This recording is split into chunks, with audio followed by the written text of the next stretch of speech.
tentang orang-orang yang diharamkan bagi mereka api neraka. Kita baca hadisnya baru kita jelaskan. Rasulullah sallallahu alaihi wasallam bersabda dalam hadis Itban radhiyallahu anhu yang telah disebutkan terdahulu. Jadi ini hanya pengulangan. Fa innallaha qad harrama 'alan nari man qala la ilaha illallah yabtaghi bidzalika wajhallah. Sesungguhnya Allah Subhanahu wa taala telah mengharamkan atas neraka orang yang mengucapkan tidak ada sesembahan yang berhak disembah kecuali Allah, di mana dia mengucapkannya karena mengharap wajah Allah Subhanahu wa taala.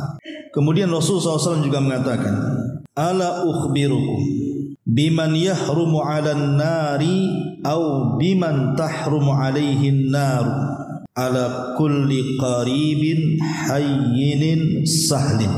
Maukah kalian kuhabarkan tentang orang yang haram atas api neraka atau orang yang api neraka haram atas mereka, di mana neraka haram atas setiap orang yang qarib, kemudian yang lembut dan juga mudah. Yang dimaksud dengan qarib di sini adalah orang yang dekat dengan hati-hati manusia, penyayang dan tidak kasar. Ibnu Allan di dalam kitab Dalil Al-Falihin berkata, neraka haram atas setiap orang yang dekat dengan manusia dengan kebaikan dan kelembutannya. Ma'asyiral muslimat yang dimuliakan Allah Subhanahu wa taala. Poin ke-23 ini menjelaskan kepada kita tentang orang-orang yang diharamkan neraka menyentuhnya. Dan kita tahu bahwa seringan-ringannya orang yang masuk neraka azabnya itu adalah yang diletakkan kakinya di neraka sampai mata kakinya, tapi cukup mendidihkan kepalanya. Dan itulah azab yang Allah berikan kepada paman Nabi Abu Talib. Itulah azab yang paling rendah. Jadi nerakanya itu cuma sampai tumitnya saja, tapi cukup mendidihkan kepalanya. Ini yang paling ringan. Macam mana pula yang paling berat? Makanya para ulama salaf apabila datang di malam hari, kemudian terjadi kegelapan yang meluas di mana-mana, karena di zaman itu kan belum ada listrik penerangan kecuali lewat obor dan yang semacamnya. Jadi orang-orang soleh dahulu itu kalau datang malam kemudian menggelapkan semuanya, mengingatkan mereka akan gelapnya api neraka. Makanya orang-orang soleh mereka bangun di tengah malam, kemudian melaksanakan tahajud karena takutnya mereka kepada neraka. Makanya Nabi SAW apabila solat kemudian membaca ayat-ayat neraka, maka Rasul terkadang menangis karena ketakutannya Rasul kepada api neraka. Kalau seandainya Nabi SAW saja yang sudah dijamin kehidupannya, artinya sudah diampuni dosa yang telah, yang sedang dan yang akan datang saja, ketakutan apabila memikirkan neraka, macam mana pula kita yang tidak ada jaminan, harusnya lebih takut lagi dari neraka. Lah di sini ada orang-orang yang tidak akan disentuh api neraka. Di antaranya pengarang menyebutkan dua perkara, sebenarnya banyak, nanti kita tambah. Nah, salah satunya adalah hadis yang pertama, di mana Nabi SAW mengatakan Allah haramkan api neraka itu atas orang yang mengatakan tidak ada sesembahan yang berhak disembah kecuali Allah karena mengharap wajah Allah Subhanahu wa taala. Maknanya neraka tidak akan menyentuh orang-orang yang mentauhidkan Allah Subhanahu wa taala.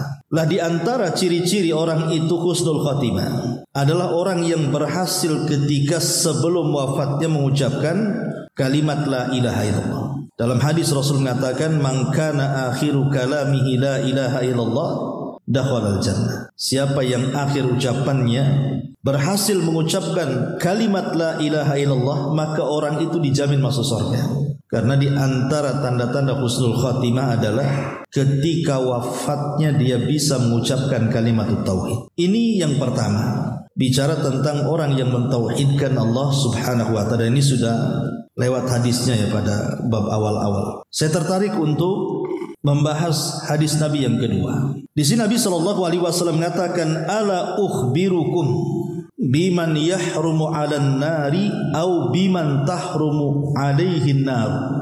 Maukah kuhabarkan, kata Rasul, tentang orang yang haram atas api neraka atau api neraka haram atasnya. Siapa mereka? ala kulli qaribin hayyinin sahlin, kepada orang yang qarib, hayyin dan sahl. Apa maknanya? Hadis ini menjelaskan kepada kita tentang makarimul akhlak, tentang akhlak-akhlak mulia. Lah salah satu penyebab orang itu masuk surga dan diharamkan dari api neraka itu adalah orang yang punya 3 akhlak ini. Dan kalau seandainya 3 akhlak ini diterapkan oleh ibu dalam rumah tangga dengan suami atau dengan keluarga, maka rumah tangga itu dipastikan sakinah, mawaddah dan rahmah. Kalau 3 sifat ini mau diterapkan oleh ibu ketika bermuamalah dengan tetangga, maka ibu akan tenang hidupnya, enggak mungkin diganggu tetangganya atau mengganggu tetangganya. Bahkan lebih luas pencakupannya. Kalau hadis ini diterapkan di persidangan, tidak mungkin hakim itu memutuskan perkara yang zalim kepada orang yang datang meminta hukum kepadanya. Atau lebih luas lagi kalau diterapkan di pasar-pasar, tidak mungkin ada percekcokan di dalamnya. Karena 3 sifat inilah yang membentuk karakter manusia. Karakter saya, karakter ibu itu kalau mengamalkan 3 sifat ini, maka ibu terlahir menjadi orang baik. Yang pertama, kullu qaribin. Kullu qarib. Qarib itu bahasa Arabnya, bahasa kitanya dekat. Setiap orang yang dekat. Apa maksud dekat di sini? Di sini pengarang memberikan catatan kalimat qarib. Jadi qarib adalah orang yang dekat di hati-hati manusia dengan cara penyayang, tidak kasar karena kebaikan dan kelembutannya. Mungkin lebih mudah lagi untuk dicontohkan. Jadi makna qarib itu adalah orang yang senantiasa hadir di tengah-tengah manusia, tidak pernah membuat sedih orang, mudah menolong tetangganya kesulitan, ditolong sama dia. Dia punya hutang, cepat dibayar. Ada tetangganya yang jahil, diajari pengetahuan. Ada tetangganya yang kelaparan, lekas dibantu dan dikasih makan. Ada tamu, dimuliakan. Ada tetangganya mungkin kemalangan atau apa, langsung datang ke rumahnya dan menghiburnya. Muamalahnya mudah.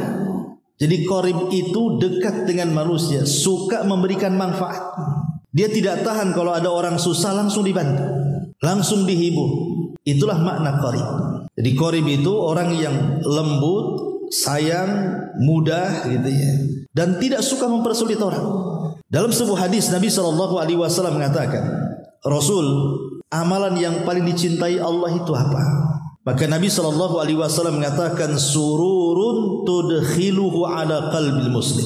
Jadi amalan yang paling dicintai Allah adalah ketika kita bisa memasukkan perasaan senang ke hati orang. Jadi dia pandai menyenangkan orang gitu ya.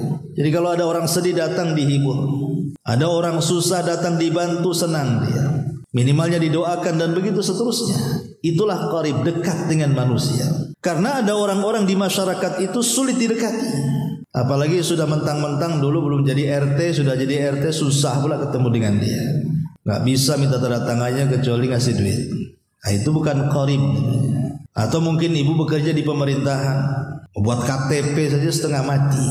Jadi ada orang-orang yang susah bermuamalah. Ini orang kalau susah bermuamalah orang gak senang kan.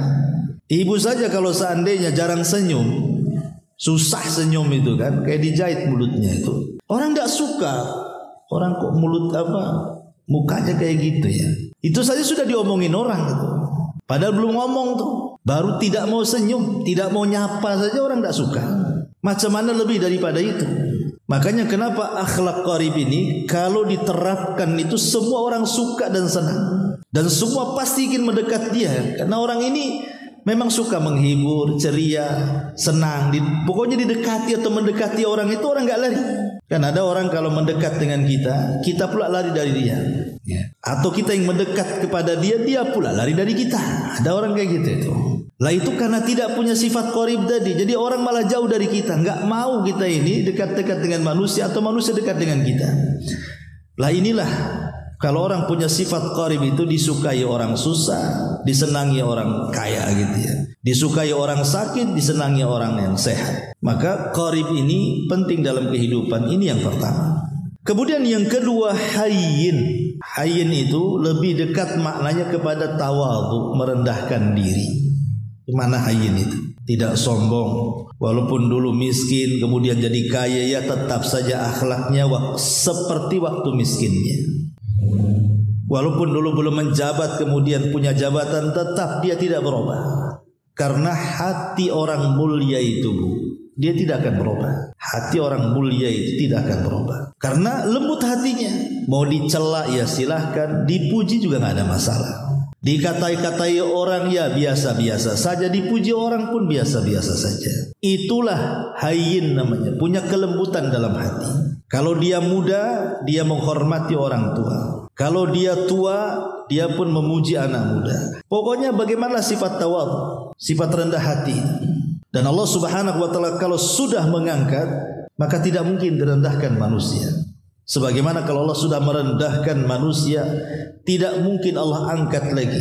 Dan itu kalau ingin tinggi tingkatannya, ingin diangkat derajatnya, maka jadilah orang hayyin. Hayyin itu artinya orang yang merendahkan hati. Man tawadha'a lillahi rafa'ahu Allah. Barang siapa yang merendahkan hati karena Allah, maka Allah Subhanahu wa taala akan angkat derajatnya. Hayyin, ya, tidak sombong. Orang kalau sombong itu kan nggak suka orang sombong itu. Siapa aja dia. Yang lebih tidak suka lagi kalau orang kaya sombong. Wajar lah ya. Karena ada yang disombongkan. Ini dah kerek miskin sombong. Itu gimana ceritanya? Apa yang dibanggakan orang miskin sombong itu? Kalau cantik, mungkin dia bisa sombong dengan kecantikannya.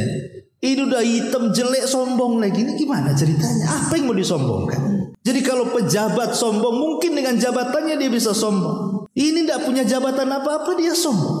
Nggak suka orang itu. Makanya Nabi SAW pernah mengatakan bahwa Allah Subhanahu wa taala tidak akan memandang, tidak akan berbicara. Bahkan bagi mereka sudah disediakan azab yang pedih. Bahkan Allah tidak akan membersihkan dosanya. Lah salah satunya apa? Orang miskin yang sombong. Sombong ini dosa besar. Si kaya sombong dosa besar. Si miskin sombong dosa besar. Tapi si miskin sombong itu dosa besarnya lebih besar dibandingkan si kaya sombong. Kenapa? Karena tidak ada pendorong sombong kemudian dia sombong. Kalau orang kaya sombong ada pendorongnya. Loh kok si miskin sombong itu apa yang mendorong dia untuk sombong? Ya. Tetapi Nabi SAW mengajarkan dua-duanya tidak boleh sombong. Baik anda kaya, baik anda miskin, jadilah orang yang tawadhu, gitu maksudnya. Orang yang rendah di hayyin. Hayyin itu rendah. Ya, kepada orang tua ya tidak melawan, tidak durhaka gitu. Kemudian dengan tetangga juga tidak merasa dia lebih kaya, sama saja manusia itu. Dia pandang semua orang itu yang lebih mulia adalah yang punya akhlak dan takwa saja. Itu disebut hayyin namanya. Dan yang ketiga sahlin, memudahkan orang. Memudahkan orang. Ibu kalau umpamanya seorang pembisnis punya kos-kosan banyak, mudah dengan penyewa. Kan ada orang yang merasa punya kos-kosan, dia mempersulit penyewa. Ketika jual beli juga sama. Kalau kita jadi penjual ya kita mudahkan. Kalau kita jadi pembeli ya kita mudahkan. Jangan jadi pembeli nyulitkan penjual. Contoh, ibu beli kangkung, harganya 2.000, uangnya 100.000, nyari kembalinya setengah mati. Akhirnya pemuter-muter tuh si pedagang itu nyari kembalian. 1 jam yang harusnya sudah dapat uang dari pembeli lain disusahkan pula sama kita. Harusnya kan kita mudahkan. Ya sudah saya tukar dulu. Jangan pedagangnya suruh nukar. Kasian dia. Dia sudah untungnya tak banyak, keliling-keliling tukaran tak dapat-dapat kan. Ujung-ujungnya nggak ada, nggak jadi akhirnya. Apa nggak sedih tuh? Itu bukan memudahkan, Bu. Atau boleh jadi mungkin ibu beli barang, harganya itu mungkin 99.000, uangnya 100, berarti kembalian 1.000 kan, Bu? Ditunggu yang 1.000 itu. Mana yang 1.000 itu? Parkir aja udah 2.000, Bu, ya. Ini yang 1.000 ditunggu juga kayaknya. Mudahkan saja, udah ambil. Kan enak tuh, Bu, kalau gitu ya. Ambil saja. Itu bagian daripada sedekatus sir itu, walaupun 1.000 perak, Bu, tapi tidak sadar kita sedang bersedekah. Itulah memudahkan artinya. Begitu juga mungkin sebagai penjual juga sama, mudahkan pembeli itu. Jangan mempersulit. Sebenarnya dia sudah punya untung, tapi dinaik-naikkan biar untungnya banyak kan itu kan. Akhirnya ujung-ujungnya tak belikan kapok sendiri itu. Mudahkan saja. Boleh jadi mungkin pamannya ibu jual buah-buahan, dia beli sekilo, tambahlah sekilo lebih, nah, kasih sedikit. Itu juga bagian daripada sedekahus sir itu memudahkan namanya. Makanya Nabi SAW mengatakan rahimallahu rajulan samhan idza ba'a wa samhan idza ishtara wa samhan idza qada wa samhan idza iqtada, kata Rasul. Semoga Allah merahmati seseorang yang memudahkan dalam membeli, memudahkan dalam menjual, memudahkan ketika membayar hutang, dan memudahkan ketika memutuskan urusan manusia. Karena ada hakim-hakim itu ketika memutuskan manusia mempersulit dia. Akhirnya ujung-ujungnya baru diputuskan tuh kalau disogok, dia nggak mempermudah orang. Atau mamanya ibu bermasalah dengan orang nih, ibu naik mobil kesenggol orang, akhirnya bertengkar. Kalau bisa ke polisi kita, dalam main-main polisi aja, kan bisa damai itu kan. Gimana enaknya? Apa kita bawa ke bengkel? Kan enak gitu tuh. Ini ndak langsung maki-maki tuh, udah dimaki duluan. Ibu bermasalah dengan tetangga juga sama. Mungkin apa masalahnya? Oh, masalahnya karena ini tetangga naruh sampah di situ kan. Ya kita kan bisa mudah ngomong baik-baik. Ini kadang enggak. Dia naruh sampah di situ, saya buang juga lah sampah depan dia biar tahu juga. Kemudian dendam pula kan. Itu tidak sahal, itu bukan memudahkan artinya. Jadi orang itu kalau punya 3 sifat ini Bu, orang yang sudah supel, qarib gitu ya sama orang, kemudian tidak sombong, orang yang memudahkan. Saya kira Bu, kalau ibu punya suami kayak gini enak tuh. Suami pun kalau punya ibu punya 3 akhlak ini enak juga.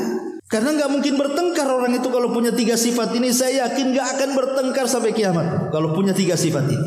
Karena ibu supel dengan orang, tidak sombong, mudahkan orang. Dari mana timbul pertengkaran coba kalau udah punya 3 sifat ini? Makanya dari sekarang minimal ibu ajari nih 3 sifat ini ke anak-anak. Bacakan hadis ini ke anak-anak supaya anak-anak ini kalau tumbuh besar punya 3 sifat ini. Dan 3 sifat inilah yang kemudian Nabi SAW mengatakan akan diharamkan neraka kepadanya atau neraka tidak mau menyentuhnya. Luar biasa, walaupun sederhana, tapi 3 kalimat ini bisa memperbaiki semuanya dalam segala hal.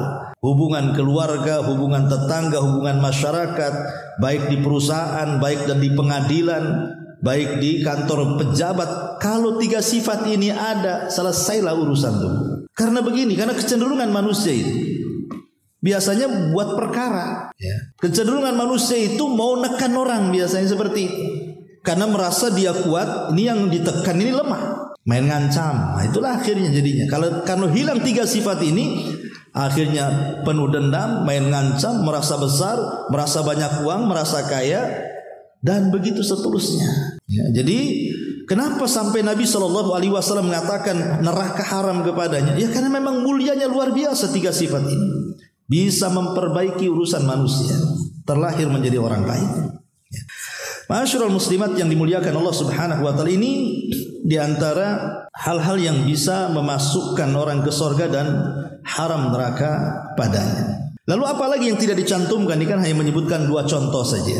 Jadi pengarang ini hanya menyebutkan 2 contoh orang-orang yang diharamkan dari api neraka. Lalu apalagi yang di luar kitab ini? Ya. Kita buat poin saja biar mudah. Pertama, tadi sudah disebutkan orang yang mengucapkan kalimatul ikhlas, la ilaha illallah, penuh keikhlasan dan keyakinan. Kemudian yang kedua, berdasarkan hadis yang kita baca, memiliki akhlak yang baik. Dan akhlak baik tercermin dari 3 perkara: qarib, supel, hayyin, orang yang tidak sombong, sahlin, dan orang yang mudah. Kemudian yang ketiga, taghbirul qadami fi sabilillah, orang yang menginjakkan kakinya di atas debu-debu di jalan Allah Subhanahu wa taala. Artinya orang yang berjihad, orang yang berperang di jalan Allah Subhanahu wa taala.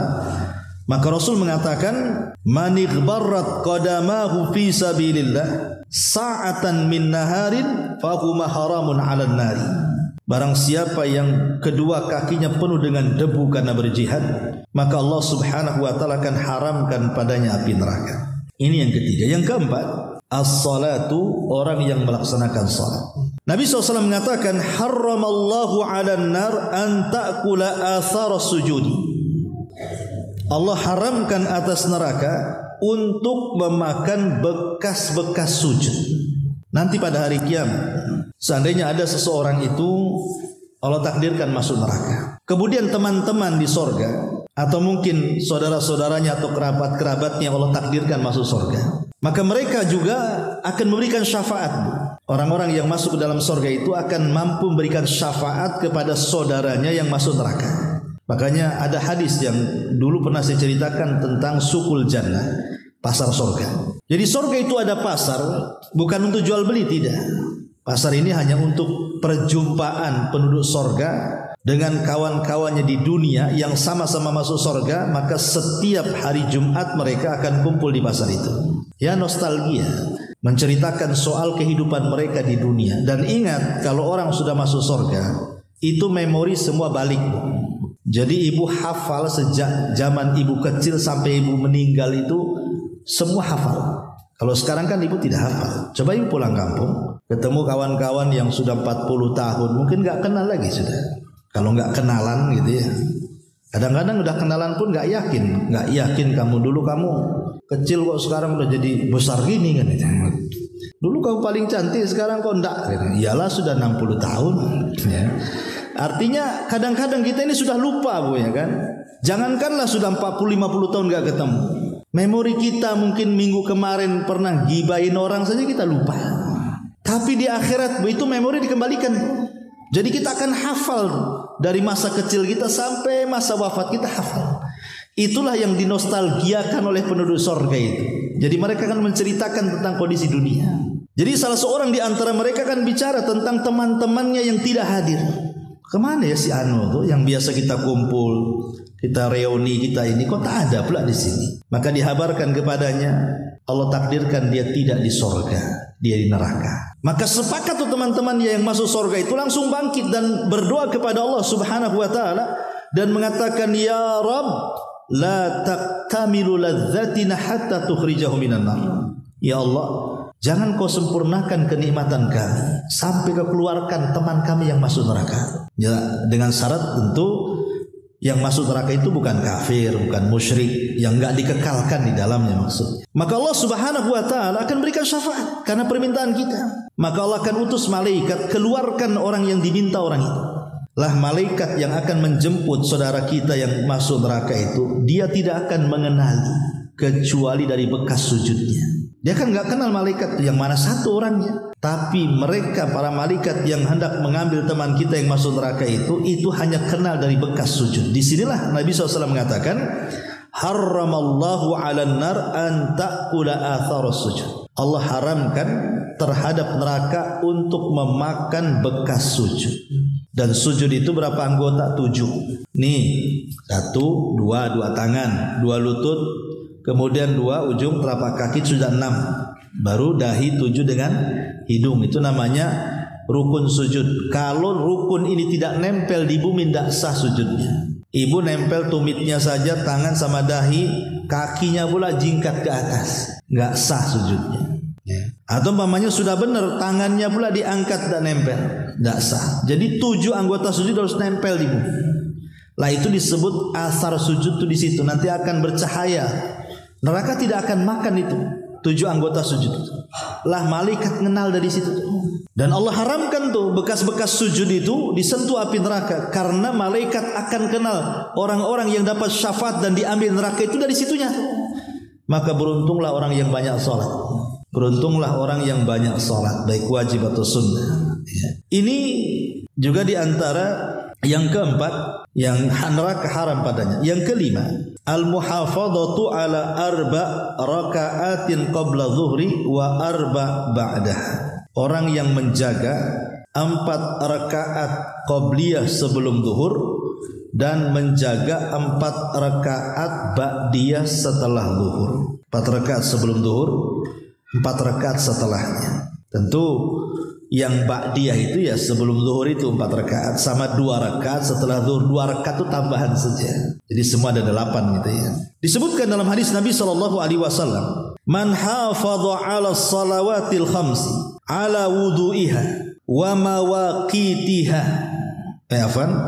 Man hafadha 'ala arba'i raka'atin qabla dhuhri wa ba'daha harramallahu 'alan nar.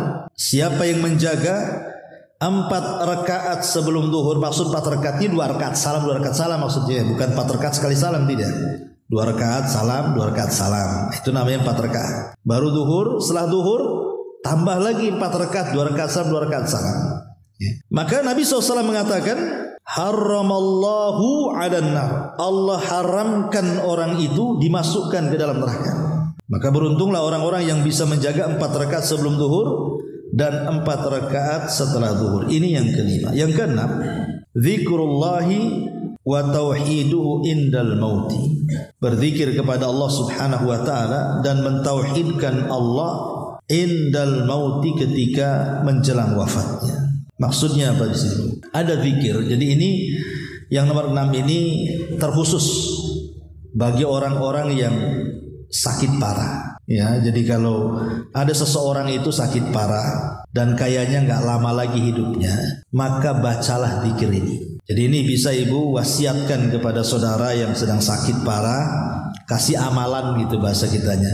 Bacalah doa ini. Apa itu?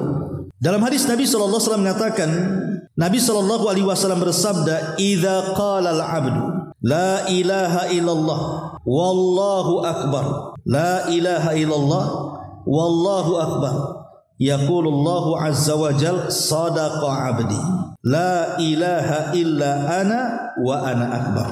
Wa idza qala al-'abdu la ilaha illallah wahdahu qala sadaqa 'abdi, la ilaha illa ana wahdi. Wa idza qala la ilaha illallah la syarika lah qala sadaqa 'abdi, la ilaha illa ana wa la syarika li.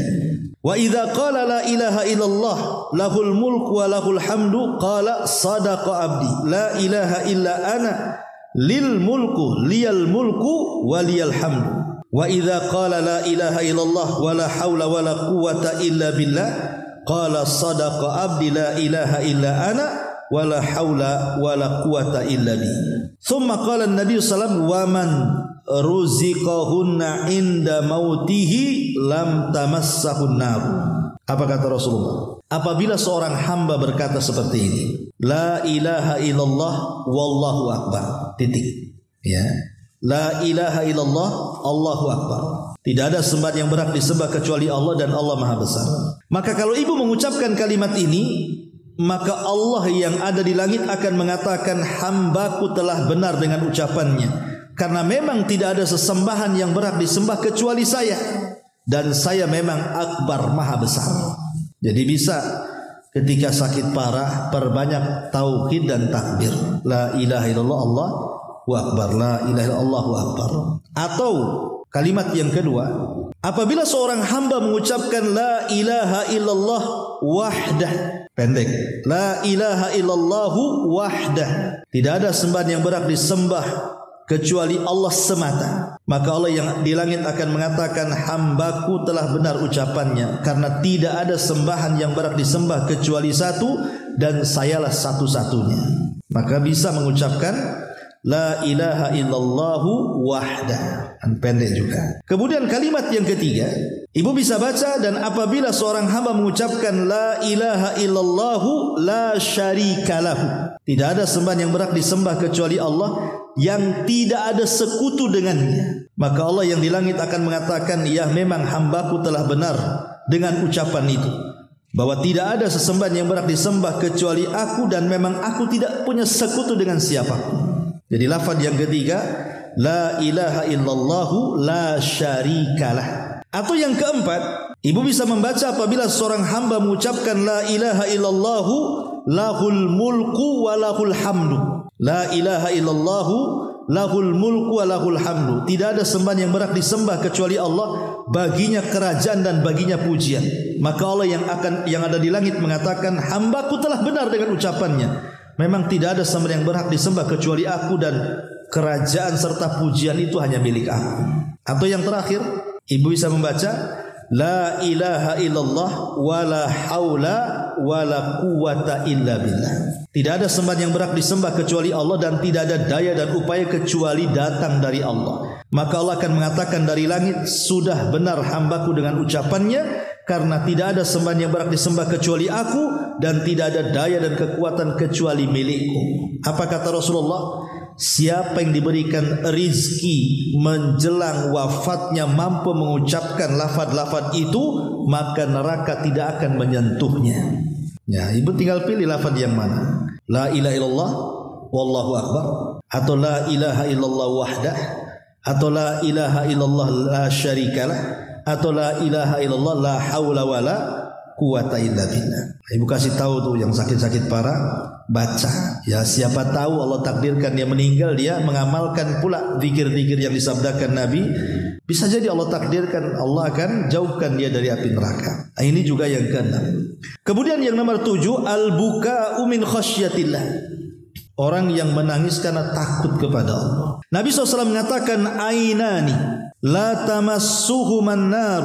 Ada dua mata, kata Rasul, tidak akan disentuh api neraka. Ainun bakat min khasyatillah, mata yang menangis karena takut kepada Allah. Wa ainun batat takhrusu fi sabilillah, dan mata yang tidak pernah tidur karena menjaga perbatasan-perbatasan dengan musuh, berjihad, ya. Lah salah satunya adalah ainun bakat min khasyatillah, menangis karena takut kepada Allah. Karena umumnya ibu kalau menangis itu kan karena mungkin kurang belanja, kayak anak gitu, kenapa kurang belanjanya, nangis akhirnya. Ya, tengok rumah tetangga bagus, rumahnya jelek, nangis kan itu. Tasnya bagus, orang lain bermerek, ini pakai kresek, nangis gitu kan. Jadi ada orang itu nangis itu kan urusan akhirat, urusan dunia. Lah tangisan urusan dunia ini nggak masuk dalam hadis ini. Ya, jadi maksudnya tangisan yang tidak akan disentuh api neraka itu kalau betul-betul nangisnya karena takut kepada Allah, takut neraka, takut nggak masuk surga, takut ibadahnya nggak diterima, dan begitu seterusnya. Itulah maksudnya api tidak akan menyentuh mata-mata yang seperti ini. Ini yang nomor 7. Yang nomor 8, ghaddul basari, mampu menundukkan pandangan. Nabi SAW mengatakan, salasun la tur'ayunuhumun nar. 3 kelompok di mana mata-mata mereka tidak mungkin disentuh api neraka. Salah satunya adalah ainun ghadab an maharimillah, mata yang senantiasa ditundukkan dari yang diharamkan Allah Subhanahu wa taala. Apapun yang diharamkan, maka matanya akan ditunduk. Karena banyak orang-orang itu yang mereka tidak menundukkan pandangan. Suami tetangga lewat, dipandangin sama ibu. Kok cakep suami saya kok tak cakep kayak dia ya. Kadang-kadang dibanding-bandingkan, ini suami tetangga rajin, nanti ditengok udah pagi-pagi, ini suami sendiri masih tidur. Lah ini jangan pernah memandang orang-orang yang bukan layak kita pandang, dan juga jangan membanding-bandingkan. Karena berawal dari pandangan ini akhirnya membandingkan. Bang, tengok tuh orang sebelah. Nah, itu mulai itu kalau begitu tuh. Ya. Emang kenapa? Tengok tuh suami sebelah itu. Jam 6 sudah bangun, ayam belum bangun, abang pun ikut ayam pula. Bangun. Ini bahaya, Bu. Seolah-olah ibu itu maunya suami ibu tuh suami tetangga maunya. Cuman tidak ngaku, jadi ngomongnya gitu sama suaminya itu. Tengok tuh suami tetangga. Maunya ya suami tetangga itu. Mau langsung atau tidak langsung sebenarnya seperti itu. Itu mafhumnya kan. Dan ini bahaya. Ya, makanya ini gara-gara tidak pernah menundukkan pandangan. Atau mungkin ibu masuk mall, masuk apa kan, nampak ada baju bagus, ini harga mahal, uang tak ada, ditekan suaminya. Akhirnya suaminya pusing lah. Nah, itulah jadi korupsi akhirnya. Suaminya juga akhirnya yang penting istrinya suka, nggak peduli dia cari uang. Oke, jadi online akhirnya. Jadi hal-hal yang seperti itu berawal dari ghadul basar sebenarnya. Kalau dia tidak mampu menundukkan pandangan, akhirnya larinya ya ke syahwat tadi. Nah, maka orang-orang yang menundukkan pandangan ini Allah berikan kehususan bahwa mata-mata mereka tidak akan disentuh api neraka. Kemudian yang nomor 9, as-sabru ala faqdil waladi, mampu bersabar ketika kehilangan buah hati. Kalau seandainya Bu, orang tua ibu meninggal, ibu sedih, pasti sedih karena itu musibah juga. Atau mungkin ibu kehilangan pasangan, itu sedih banget tentunya kan. Dan itu musibah juga. Tapi musibah kehilangan anak itu melebihi kehilangan pasangan, bahkan melebihi kehilangan orang tua. Itulah kenapa kemudian sabar ketika kehilangan anak itu lebih besar pahalanya dibandingkan kehilangan pasangan atau orang tua. Kalau kehilangan pasangan memang dari dulu pengen cerai ibu ya. Alhamdulillah udah mati. Nggak perlu lagi repot saya. Sekawin lagi. Ya. Atau mamanya kalau kehilangan orang tua ini yang saya tunggu-tunggu dari kemarin saya tengok berangkas saja. Mungkin sertifikatnya di situ semua. Nggak didoakan udah mati dia. Tapi kalau anak apa yang diharapkan coba? Memang itu buah hati kita. Makanya orang tua itu kadang-kadang nggak berpikir itu. Apa yang dimaukan anak itu mau sesat mau benar pun dilayani itu. Mau dibelikan saja. Apalagi nenek sama cucu. Ya. Jadi inilah kenapa Nabi SAW mengatakan la yamutu li ahadin minal muslimin salasa minal waladi fatamassahun nar illa tahillatal qasam. Tidaklah meninggal salah seorang dari kaum muslimin ditinggal mati oleh anaknya maka neraka tidak akan menyentuhnya. Kata para ulama, catatan kata Imam Nawawi, selama dia sabar. Saya kenal dulu ada seorang ibu-ibu itu curhat. Udah 5 tahun anaknya meninggal, tak bisa hilang dari otaknya tuh. Jadi pikirannya itu kadang sedih, dengar lagi nanti menangis, nanti menangis. Begitu kadang-kadang. Ya mungkinlah, jangankan kita, Nabi aja menangis kok ketika meninggal Ibrahim. 3 hari Rasul menangis, meneteskan air mata ketika Ibrahim meninggal. Itu Nabi itu. Sampai ketika Nabi menangis itu Abdurrahman datang kok. Abdurrahman bin Auf dan mengatakan, Rasul, kan kamu melarang tidak boleh menangis saat ada orang meninggal. Maksudnya hadis tentang larangan niyahah tidak boleh. Tapi Rasul mengatakan ini bukan niyahah wahai Abdurrahman. Ini tangisan rahmat. Ya wajarlah orang tua menangis gara-gara kematian anak. Karena mata ini bisa menangis, hati bisa sedih, dan perpisahan aku dengan Ibrahim itu sangat menyesakkan dada. Tapi saya berusaha tidak mengucapkan kecuali yang Allah redhoi, kata Nabi. Boleh kita menangis, tapi jangan berkata-kata kecuali yang diridhoi Allah. Jadi kalau mamanya ada yang ibu cintai meninggal dunia, boleh menangis, tapi jangan tasakhut. Tasakhut itu artinya mengeluarkan kata-kata yang menolak takdir. Itu yang dilarang. Kalau sampai mengeluarkan kata-kata yang menolak takdir, ataupun gerakan-gerakan badan yang kesannya dia tidak terima dengan kematian, seperti guling-guling, ambil gunting, dicukur-cukur rambut, dirobek-robek, udah kayak orang gila. Nah, itu namanya niyahah, tak boleh. Tapi kalau duduk nangis gitu saja dan dia berusaha menahan lisan, itu tidak ada masalah karena Rasul pun menangis ketika kematian Ibrahim. Ya, maka ini yang ke-9, sabar ketika kehilangan anak. Ya.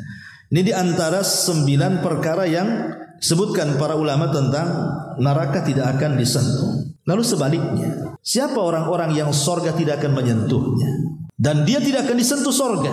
Ini kebalikannya. Ya. Pertama, al-musyrik. Ya, tentu orang yang melakukan kesyirikan itu tidak akan disentuh sorga. Sorga dia tidak mau menyentuh dia. Karena di dalam hadis Nabi SAW, dalam Al-Quran sendiri, dalam surah Al-Ma'idah 72 jelas. Allah Subhanahu wa ta'ala mengatakan, innahu man yushrik billahi faqad harramallahu alaihil jannah. Sesungguhnya orang-orang yang menyekutukan Allah, maka Allah haramkan sorga. Sorga tidak akan menyentuhnya dan dia tidak akan tersentuh sorga. Ini yang kekalnya. Kemudian al-muntahir, orang yang bunuh diri. Orang yang bunuh diri.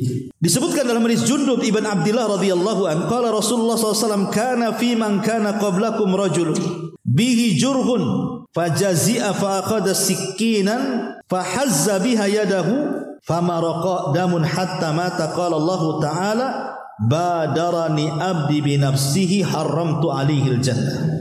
Kata Rasul, umat sebelum kita, dia punya luka dalam badannya, sakit yang berkepanjangan, tidak tahan. Diambilnya pisau, kemudian diiris urat nadinya, kemudian meninggal. Setelah meninggal dipanggil oleh Allah Subhanahu wa ta'ala dan mengatakan, badarani abdi binafsi, hambaku telah mendahului takdirku dengan dirinya, maka aku haramkan sorga padanya. Maksudnya di sini, apakah orang bunuh diri kekal di neraka? Tidak. Kekal itu dalam bahasa Arab ada 2 makna. Pertama, kekal yang tidak keluar dari neraka. Yang kedua, kekal saking lamanya. tapi keluar juga di neraka, tapi akan lama di neraka. Lah itulah orang-orang yang bunuh diri itu. Dia akan masuk neraka lama sekali baru dikeluarkan. Bayangkan hidup neraka lama gimana? Dikiranya orang bunuh diri itu menyelesaikan masalah mungkin kan, Bu. Jadi kalau stres banyak utang lah bunuh diri saja. Dikiranya dengan bunuh diri selesailah utang, Bu. Rupanya di kuburan lebih dahsyat lagi siksaannya tuh. Kan sekarang kan banyak orang yang gara-gara judi online, banyak orang bunuh diri itu. Memang krisis judi di Indonesia itu. Konsumsi judi terbesar di dunia katanya. Naudzubillah katanya. Nah, jaga suami, Bu. Ya, jangan sampai terlibat judi online. Ini yang kedua. Yang ketiga, al-imamul ghash li ra'iyatihi. Pemimpin penipu, menipu rakyatnya. Pemimpin pencitraan terhadap rakyatnya. Hakikatnya dia sedang menipu. Nabi SAW mengatakan, "Ma min walin yali ra'iyatan minal muslimin fayamutu wa huwa ghas lahum illa harramallahu alaihil jannah." Tidaklah seorang pemimpin yang diserahi rakyat untuk dipimpinnya berkhianat kepada rakyatnya, maka Allah haramkan padanya surga. Kenapa?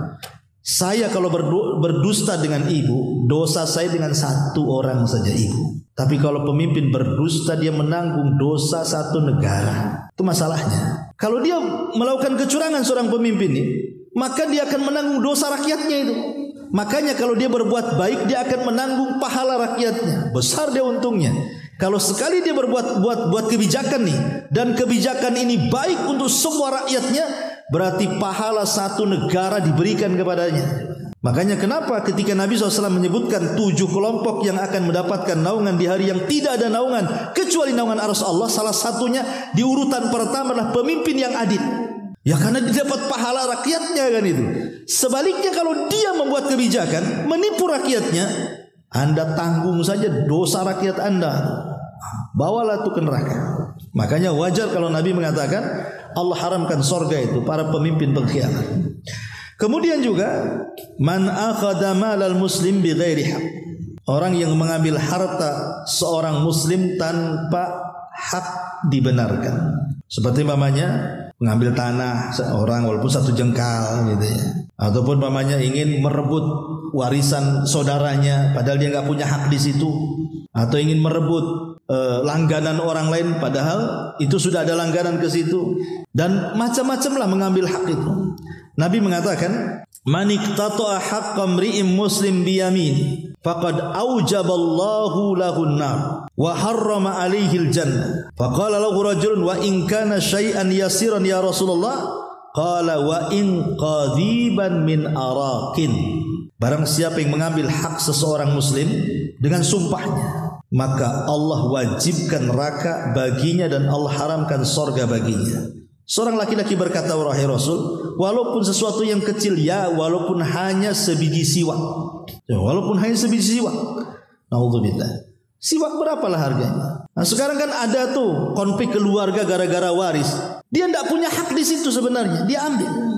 Dan itu paling banyak di masyarakat terjadi. Ya, ataupun mamanya kalau desa itu nyangkulin sawah, akhirnya tanah awalnya sejengkal ngambil, akhirnya 1 kilo pula itu habis sawah orang dicangkulin dia. Karena ada orang yang mengambil hak seperti itu. Nah ini masuk juga surga tidak akan menyentuhnya. Maksudnya ya nanti kalau di seorang muslim masuk juga, tapi kan dilama-lamain di surganya, di nerakanya ya. Kemudian juga qati'ur rahim, orang yang memutus silaturahim.